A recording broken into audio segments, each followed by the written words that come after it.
Dalam Bapa dan Putra dan Roh Kudus. Amin. Allah yang penuh kasih, betapa pentingnya kami diutus. Betapa pentingnya kami menjadi utusan-Mu. Untuk membagikan warta gembira, untuk membagikan keselamatan, kebahagiaan kepada orang lain. Untuk itu kami harus diajak untuk mengenal, mengalami, merasakan Engkau yang penuh kasih itu. Bantu kami ya Bapa, untuk bersedia diutus demi Kristus Tuhan dan pengantara kami. Amin. Para saudara, bacaan pertama hari ini dari kitab Nabi Yesaya, saya kira perlu dan pantas kita renungkan dengan baik. Apa arti tugas perutusan itu? Apa arti tugas keselamatan itu? Apa arti diutus oleh Allah? Apa arti menjadi saksi Kristus yang selama ini mungkin kita diajak diajak dan didorong untuk memberi perutusan. Jadi kita lihat bagaimana ya pengalaman Yesaya. Yesaya bisa mengatakan, aku melihat Tuhan di surga yang penuh sukacita, penuh kegembiraan, penuh kebahagiaan. Terus sungguh-sungguh luar biasa, surga yang luar biasa. Dan aku melihat Tuhan.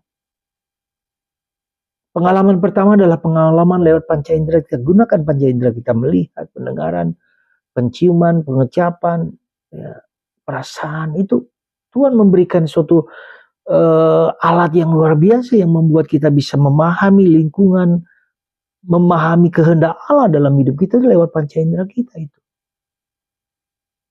Maka kita harus menjadi peka dengan panca indera kita supaya kita menjadi cerdas. Dengan panca indera kita itu kita dibuat cerdas, berpikir apa yang kulihat. Apakah hanya melihat secara fisik, dan panca indera itu bukan hanya panca indera lahiriah, tapi panca indera batin ya. Di batin kita melihat, merasakan. Kita bisa mencium, mendengarkan suara Tuhan. Dan mungkin pengalaman dari Yesaya itu pengalaman melihat Tuhan secara batinnya, dia melihat. Dan itu adalah proses dari fisik kepada batinnya, hidup batin, duk in altum, hidup rohani itu hidup. Coba kita perhatikan, jadi kita tidak mencari ilmu, pengetahuan, info dari luar, tapi dari dalam.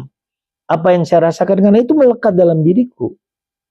Ya, dan ini penting belajar dari kitab suci yang pertama-tama itu tubuhku sendiri, seluruh diriku itu adalah kitab suci yang harus kita kupas, kita dengarkan. Jadi mendengarkan.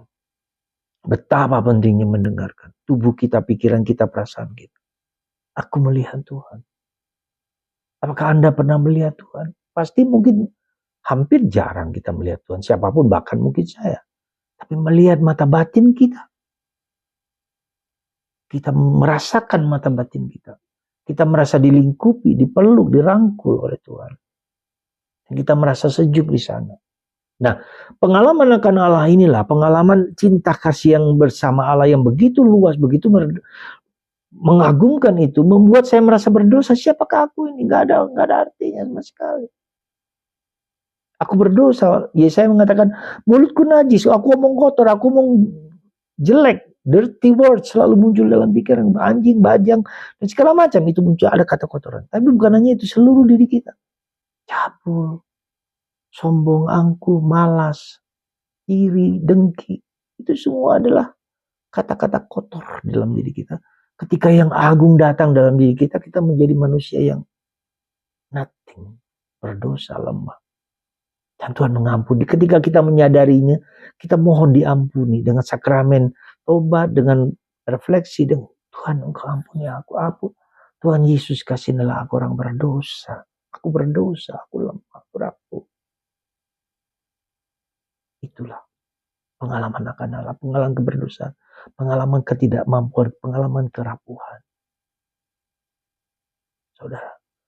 Nah, setelah pengalaman perjumpaan dengan Allah dan terjadi pemurnian dalam diri kita, maka Tuhan berkata, siapakah yang akan kuutus? Bukan orang yang suci, bukan orang yang hebat. Pertanyaan yang sama, siapakah yang akan kuutus? Bersediakah Anda masuk di dalam proses itu, lalu diutus oleh Tuhan untuk mewartakan, tinggal di dunia yang jelek, dunia yang berantakan dan seterusnya. Yesaya mengatakan, aku utuslah aku. Ini aku. Luar biasa. Saudara, Anda dan saya perlu mengalami proses pertobatan, proses pembaharuan, proses divinisasi, proses pengilahian.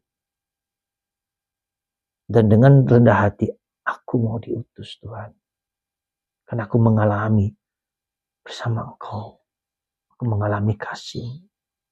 Penderitaan dan salib menyadarkan aku untuk bersandar kepadamu. Bukan kepada diriku sendiri. Dan aku bagikan kepada orang lain. Saudara, dan Injil hari ini ketika kita menghadapi kesulitan dalam tugas perutusan itu, jangan takut.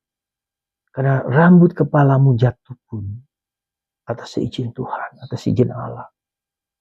Kenapa kita harus takut? Kenapa kita harus gelisah? Semoga Tuhan memberkati kita semua dan menguatkan kita untuk selalu mengalami Tuhan dan bersyukur bahwa Anda dipilih untuk diutus mewartakan kabar gembira. Tuhan memberkati Anda semua. Bapa, Putra,